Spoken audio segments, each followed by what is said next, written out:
नमस्कार मित्रांनो, आज आम्हाला सोलार वॉटर हीटरची कंप्लीट आली आहे की सोलारची ट्यूब फुटली आहे म्हणून. आणि ही साईड म्हणजे आमच्या गावी तेरखेडा तालुका वाशी जिल्हा धाराशिव येथे आहे.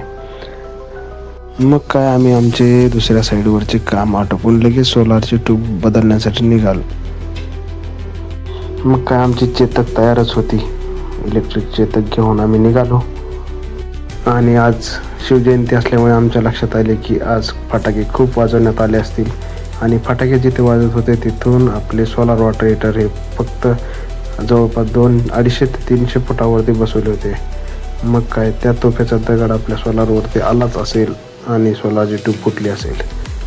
मग आम्ही साईडवरती पोचलो. तुम्ही पाहू शकता हे आम्ही अशा प्रकारे सोलार वॉटर हीटर बसवलेलं आहे.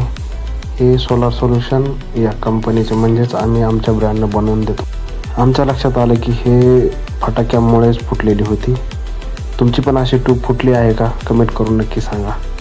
तुम्ही चॅनलवर नवीन असाल तर सबस्क्राईब, लाईक आणि शेअर करायला विसरू नका.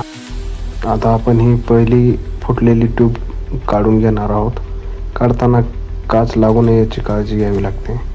याची काच आतील बाजूला वायसरला फिट बसलेली असते, ती व्यवस्थित काढावी लागते. आपण ती काढली आहे आणि ती आपण एका बाजूला ठेवून देऊ. नंतर त्याची काच इतरांना लागू नये म्हणून एका साईडला ठेवूयात. तर आपण बघू शकता हे काच कशा प्रकारे फुटलेली आहे. आता आपण ही ट्यूब बाजूला ठेवून दुसरी नवीन ट्यूब आपण हे पाहू शकता. नवीन ट्यूब कशा प्रकारची आहे. ह्याची साईज 58 बाय 1800ची असून त्याची वॉशरला लागलेली काच आपण काढून घेऊयात. त्यातली काच काढल्यानंतर व्यवस्थित वॉशर साफ करून मग नवीन ट्यूब बसवूयात आपण. आता आपण पाहू शकता पाणी चालू केलेलं आहे आणि आता ट्यूब बसवत आहोत.